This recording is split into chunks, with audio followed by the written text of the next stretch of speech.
Imagine a software project that has no human programmers at all.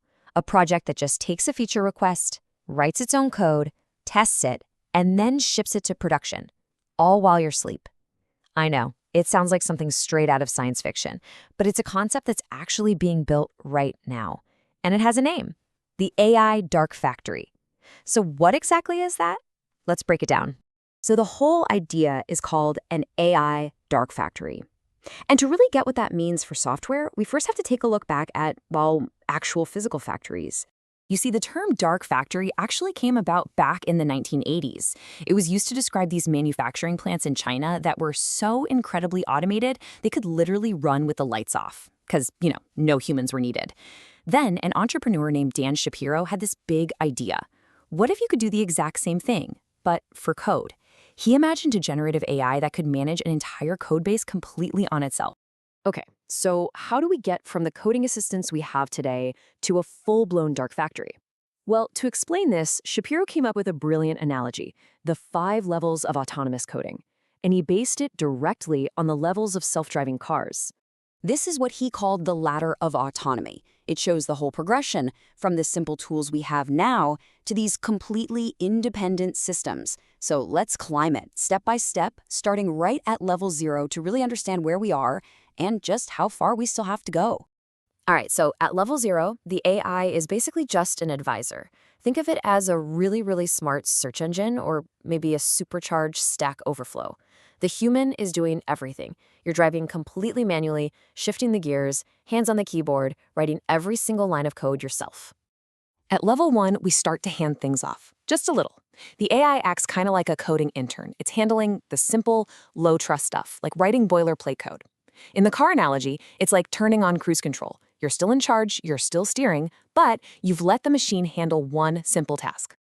Okay, this is where things start getting interesting. At level 2, the AI becomes more like a junior developer. This is a real partnership.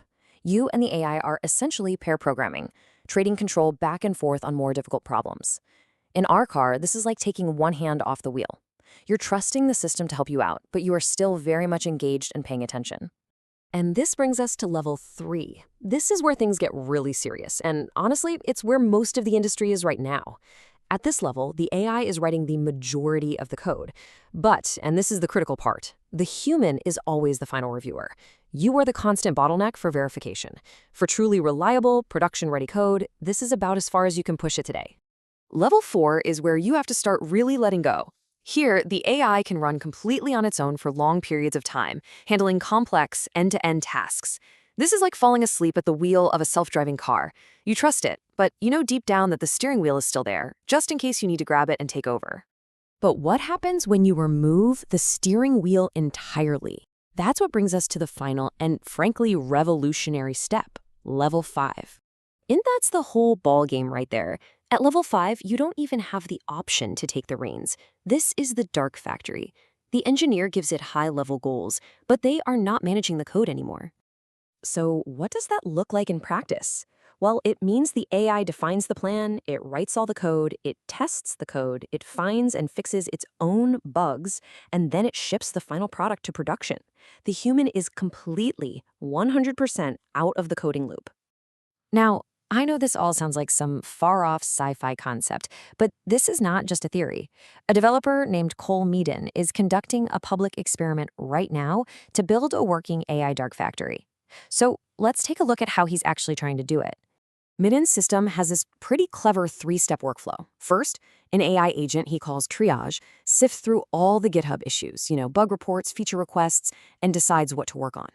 Next, a bunch of implement agents work at the same time to write the code. And finally, a totally separate validate agent reviews that code before it ever gets merged. And that brings us to the secret sauce. It's this technique called the holdout pattern, which was borrowed from a company called StrongDM.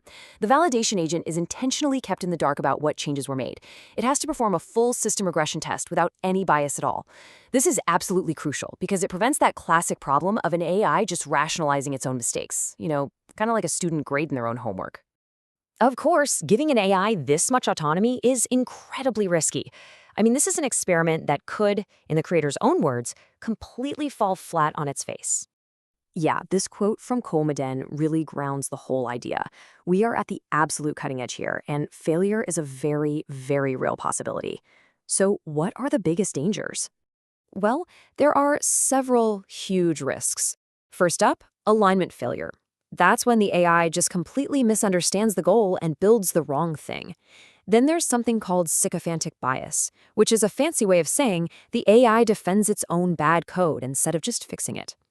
You've also got the boiling the frog problem, where tiny, undetected errors slowly pile up over time until the whole system just collapses.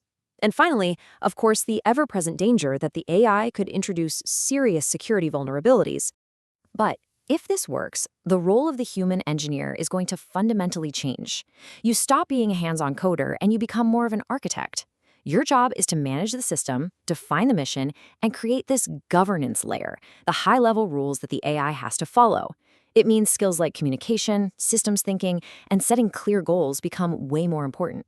You're no longer writing the lines of code, you're writing the mission statement and the constitution for the AI that will. And all of this leaves us with a pretty profound question, doesn't it? Is a system that writes its own code the end of the road for human programmers? Or is it just the beginning of a new kind of partnership, one where humans set the vision and AI handles the execution? The truth is, we don't know yet. The experiment is just getting started.